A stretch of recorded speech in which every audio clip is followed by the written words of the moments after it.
Okay, I think we're live. Good afternoon, good morning, good evening to the partners community, wherever you are coming from. Thank you for joining us on World Refugee Day as we have a conversation about what this day means for our world today and some of partners' work and some of the stories from on the ground. World Refugee Day started back in 2001 as a way to recognize the 50-year anniversary of UN Accord to recognize the plight of refugees around the world. And this is something that's close to the heart and the story of partners. We started in the 90s with refugees in the civil war in Myanmar. And so today the stats are somewhere around 122 million people around the world are refugees or displaced by persecution, violence, war. And whether that number is accurate or not is a question. And unfortunately, I think a lot of us have a sense that that number is probably going to go up as there's a lot going on in the world today. Partners is fortunate to work in many places and alongside many amazing folks who have been displaced. We're going to highlight some of their stories today. We join folks from many different faith traditions and backgrounds who have a value on caring for folks who are displaced by war, persecution, to no fault of their own, just seeking safety. And so we're grateful to join all those around the world today, recognizing World Refugee Day, and share some of the stories from our work. So my name is Chris Scott, and I'm on staff as a strategic engagement developer. Have been a part of Partners, started as a volunteer a long time ago, and I'm really grateful to be a part of this community and the work we do in the world. And I'm joined with two other Partners staff who are going to have the conversation with us today. If you all wouldn't mind introducing yourself, that'd be great. Yeah, hi everyone. My name's Scott Brindle, and I am the communications media specialist. I've been with Partners for 5 years now, and I've had the pleasure of being able to work in many locations where we operate. Hi everyone, it's really good to be with you today. My name is Kara Brink. I'm the communications manager at Partners, and I've been with this community for about 4 years, and I'm based in our US office, which is in Michigan. Awesome. And just a side note disclaimer, Scott is coming to the conversation from the Middle East. And if there are air raid sirens that go off at this point, that's what's going on. Our staff are all over the world in the midst of these contexts. So thanks for joining us, Scott. So as we start the conversation, we thought we'd hear from one of our staff in the Middle East, not too far from you, Scott, who runs something called the Phoenix Learning Center in Domis Camp in Iraq. Our friend Mohammed, you'll hear from in just a moment, is a good friend of ours, has been on staff with Partners for a little bit, and runs an amazing program called the Phoenix Learning Center within a refugee camp in Domis Camp, just outside of Duhok, largely populated by Syrian refugees who fled the violence the years prior. So we thought we'd hear from him and honor his story and celebrate the resiliency of refugees and also the vast needs around the world still today. So let's welcome to the screen a video from our friend Mohammed. Hello, my name is Mohammed Rasool. I am 36 years old and I am a Syrian refugee living in the Kurdistan region of Iraq in Duhok Domis camp with my family. I am originally from Syria, from the city of Derik, located in the northeast of Syria, and I grew up in both Derik and Damascus before coming here. At the beginning, it was very difficult to leave Syria. We lost our home, our community, everything that was familiar. It was painful and scary, but at the same time, we had to be strong. We kept going because we had no other choice. The Phoenix Learning Center is a place of hope. We work with kids, helping them heal, learn, and grow. It's not just a center, it's a community where people and kids can feel safe and start to dream again. My hope is for peace, not just for myself, but for everyone who experienced the war and displacement. I want to keep helping others, building something meaningful, and showing that even after hardship, life can begin again. We're just so very grateful that Mohammed was willing to share his story with us. If you ever get the chance to meet him, he is just a beautiful light at the Phoenix Learning Center. And I think something that I've experienced walking into that space is seeing just what a beautiful example it is of what happens when refugees are the leaders and the guides in this path of restoration and peace building. The teachers at Phoenix are also refugees, and they bring with them such a deep-seated passion to see these kids fall in love with learning and to restore education, because many of these children have lost years of education due to war, and these teachers are really bringing just this hope and new journey for them. Yeah, thanks. Well said, Kara. All of us have been to the Phoenix Learning Center, and it is a wonderful place within a refugee camp led by refugees. And it's pretty amazing because it's also the host location of a women's empowerment program that's amazing. And it's a place folks can go visit or volunteer at. So just a hint there, if anybody is interested in engaging further.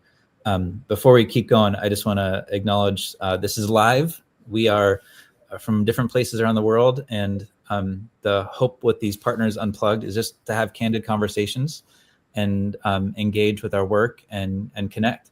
So please say where you're watching from in the comments, or drop a question if you have anything. It'll show up here and we can engage live in the moment. So yeah, feel free. So if you are just logging on, we are joined by our friend Scott, who's coming from the Middle East, who is kind of our chief videographer, photographer. You had a fancier title as you said it. But yeah. Scott doesn't make yeah. If you have seen any of our material, our videos, Scott has a big hand in that and tells the story of this important work and what's going on in the world so well. And so we have a special chance to highlight a video that was made for today, for World Refugee Day. And then we're going to interview Scott about his work and talk about what it's like working amongst and in these places where folks are displaced in refugee camps or in conflict zones. So please enjoy this video in honor of World Refugee Day 2025. And give me a moment if it gets clunky, but it'll come through.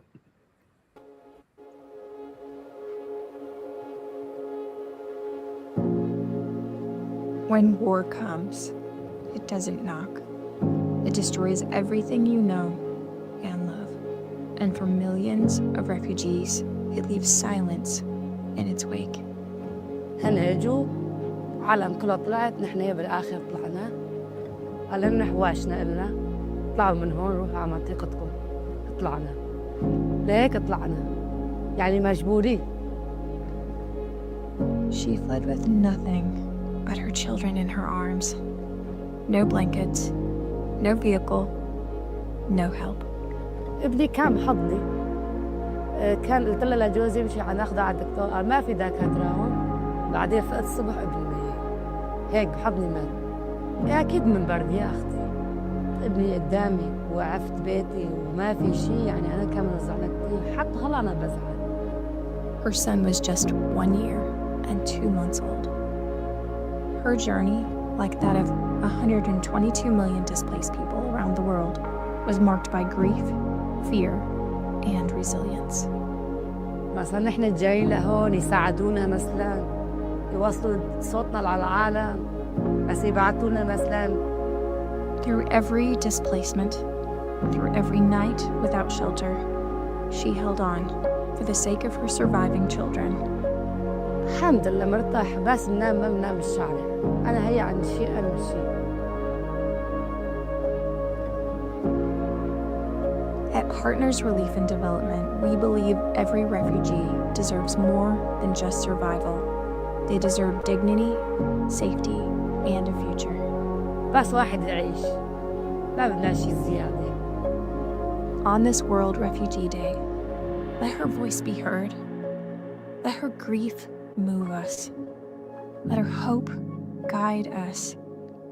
Because behind every refugee statistic, there is a name, a child, a mother, a father, a future worth fighting for.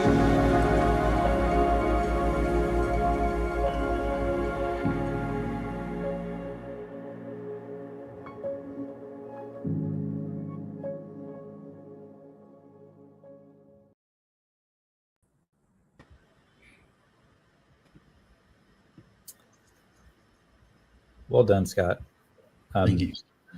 I was thinking about some of the scenes in that, and I don't know if I caught this the first time I saw it, but some of the buildings are schools that Partners has built that were then, I'm assuming, because I've seen some of those buildings in the Middle East, were now becoming shelters. Is that right? Some of those spots? Yeah, that's true. Yeah. So a couple of the schools there we have rebuilt have become shelters. Some have now become schools again. Now the situation has settled a little bit, but yeah, they were multi-purpose at that point. Yeah. Well, yeah. On that note, can you let us into some kind of the deeper context of our team that's telling this story, and maybe some of the background of that particular film that you made for World Refugee Day? Yeah. So the team there, when they arrived, they reported that, well, it was one of the first stories I remember hearing about. They reported there was a child that died along the route when they were fleeing the conflict. And so it came to a realization about the situation that was actually happening there. And we heard about this story, and it was being told everywhere within the country. But we were never able to actually see or meet the family, our team. So a couple of months later, when we did our emergency response and the team returned back, they actually just bumped into her, basically. We didn't know about her situation at that point until our local staff members started talking to her, and she was talking about her situation, and she said her name, and one of our staff members recognized who she was. And yeah, so because we were there and we were responding for a while, we were actually able to meet and see and help these people that have been seriously affected by the conflict.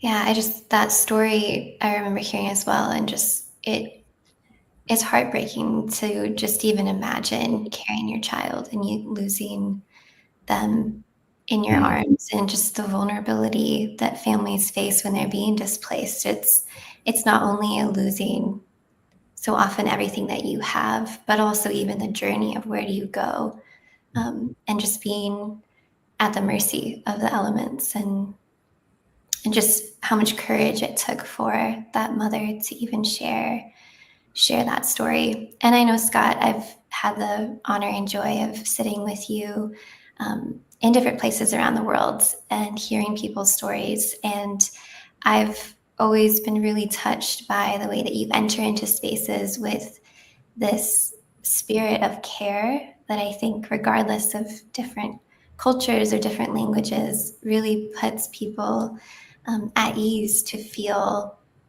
safe and sharing their stories. And I'm curious, what led you to this work, to this journey of, centering the voices of refugees? Well, thank you for the kind words. It's always a pleasure being able to work with you as well. And I think it's, you walk into a space, and sometimes I'm walking in with a camera on me, and that automatically makes people scared. So I usually try and conceal it for a little bit, and I make sure that my presence is known by just smiling, engaging, and just like showing body language, being open, being willing to talk, shake hands. Even if like they speak very little English, for example, and I speak very little Arabic, just the smallest like notes and gestures can really open someone's trust. And it basically comes down to that, because we're in these locations where a lot of people are suffering, and it's a collective feeling, and therefore they're unable to just turn around and to talk about how they're actually feeling to someone else, because they know that they're experiencing the exact same thing. So when someone like myself turns up to these locations, it's almost like an opportunity for them to just open up, share exactly what they're feeling. Some people have said it's almost a bit like counseling. They will just share everything, unload everything. But that never comes straight away. You have to, like, for me, I like to sit down with them. I'd like to share, if we've got time, I'd like to share a cup of tea, talk about who they are as people. And that's the real important thing. And that's what I love about working with partners, is that we're here for a long time as well. And so there's been many times where I've met families multiple times and seen their journey along the way. And it's a beautiful thing, and your connection just grows from there. So yeah, I think that's how I connect with people within those locations, really. That's great. Thanks, Scott. Yeah, I love the fact that there's a relational component to partners, that there's this long-term connection, and the dignity that comes from your story being seen and held as sacred, like that you help provide, I think it does something for folks. And I'm grateful we can be a part of that. Before I ask the next question, just a reminder, if you're watching online, feel free to comment. We've gotten a few different comments so far, just a nice, some sentiment towards peace in our world. Thank you. And then also from one of my neighbors, hello from Oakland, California. I appreciate the children's education program being led by refugees. Representation and leadership is so important. How beautiful. If you have any questions for our work, in particular, a storyteller who works in conflict zones, feel free to drop them in the comments, or just let us know where you're watching from. Our community matters to us. So Scott, the places you work are complex. I mean, these are politically volatile, sometimes dangerous, often dangerous. There are so many different variables. How do you navigate entering those complex issues with things like safety in mind? And how do you tell the story in a way that honors that complexity? Does that question make sense? Yeah, that makes sense. I think it's definitely down to our local staff members, for sure, being there. They have the most amount of knowledge. They've grown up there. They live the life. So whatever they say technically goes when it comes to security. And I trust them with my life wherever I am. And also with the operations and the programs teams that are in these locations, they're the ones that sort everything out. I'd like to think I do a little bit of help, but honestly, it is all down to them when it comes to me being in these locations. But yeah, and then when it comes to, was it security with the people that I've been interviewing as well? Yeah. So with the security of that, we always, at the beginning, we're talking to them, but we'll always have a consent form to make sure they, either a verbal one or a physical one, for them to sign, to basically explain everything that we're doing. But a lot of the times when it's very it's a distressing situation, something's just happened straight away, people are very scared about being found out or talking about the truth or something like that. Those prefer to have their identities hidden. So for example, the video that we just watched was one of those stories where we had to conceal her identity. We didn't share her name, we didn't show her face, but we're still able to share what she's been going through, and that's the main thing. she was she wanted to share. She was the one that came to us and explained her situation. So it was a very natural thing. And most of these stories that we have, it all stems from just being in a natural environment where one person will come up to you and they'll talk, and then another person will come, and then in the end you're surrounded by like 10 or 15 people all talking about what they're experiencing. And I wish I could gather everybody's stories, but usually we're very time sensitive over there. So I'm only able to gather 1 or 2 stories at the time, sometimes 3. But I never want to rush them. That's the thing. So if they want to share their whole life, then I'm sitting there listening to their whole life, and I'm very grateful for and very honored to be able to sit down and listen to them while they share their story. So yeah, that's kind of like the security that we kind of go through the protocol. And then we've also got other steps as well internally with communications. Kara also goes through that. She does the security checks just in case. So yeah, there's many stages until we've actually created a video or a photo essay, for example, that becomes public.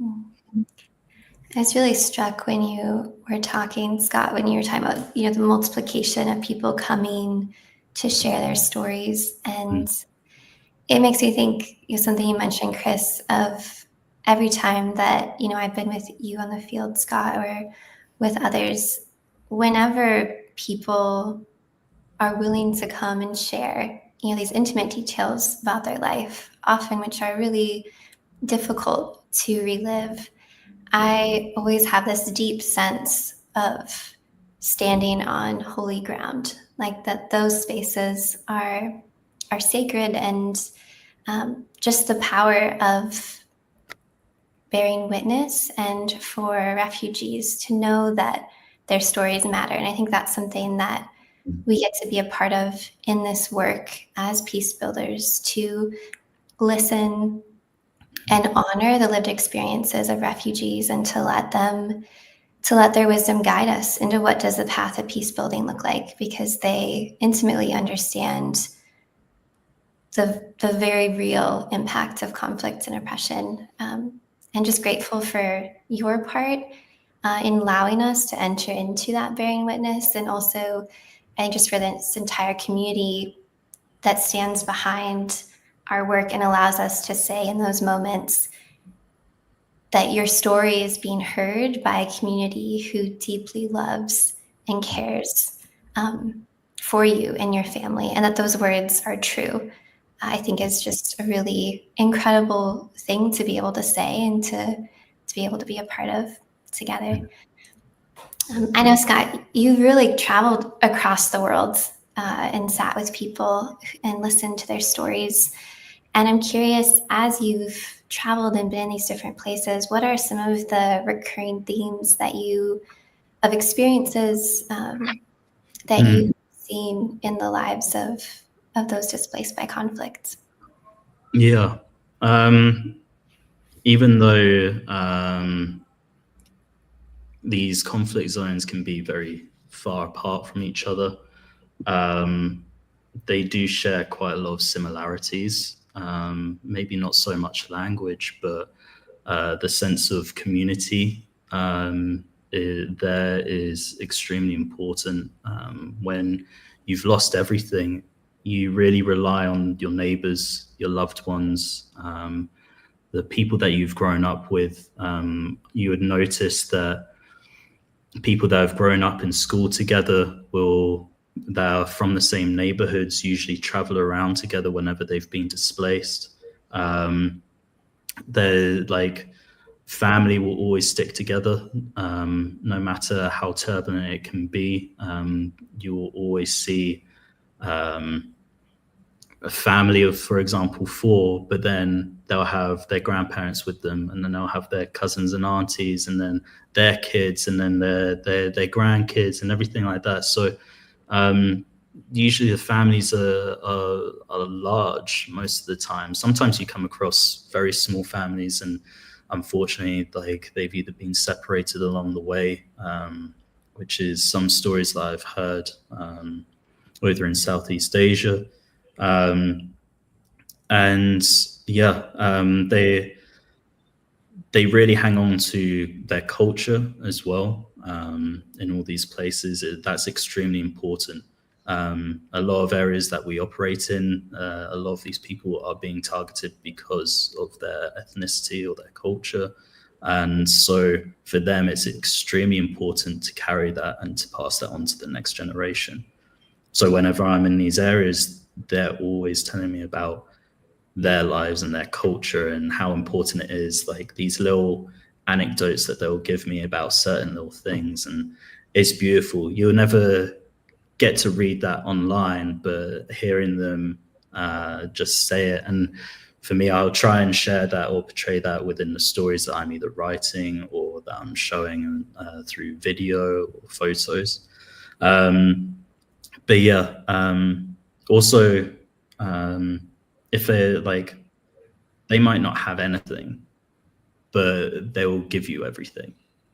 And to me, at the beginning, I found it quite difficult to comprehend.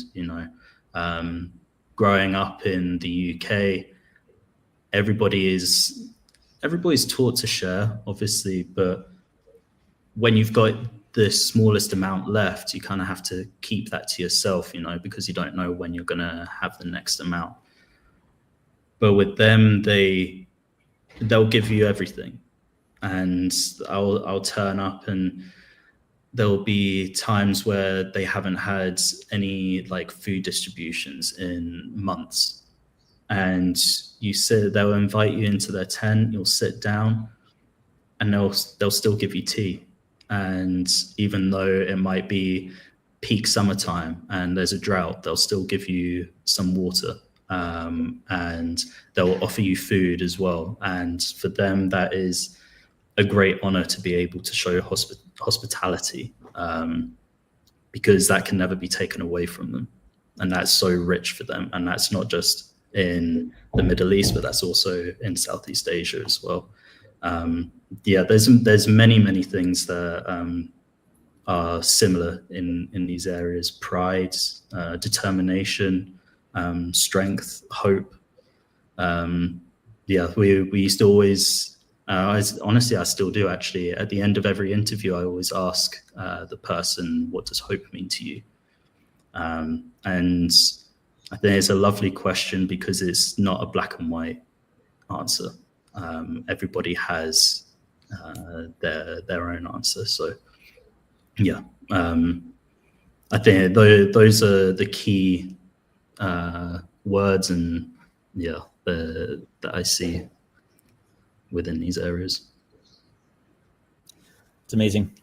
Thank you, Scott, for sharing and being with us and your work. Just a comment, having nothing but sharing everything. So heartbreaking, but beautiful.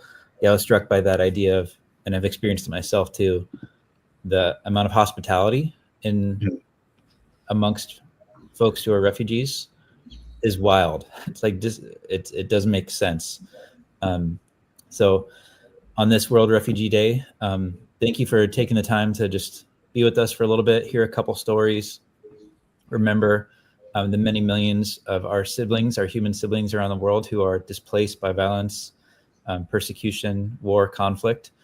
I'm grateful, deeply grateful that in a time like this, where this seems to be increasing, to be a part of a community that doesn't look away and that does our best to offer actual material support, but also relational friendship, spiritual support in so many places.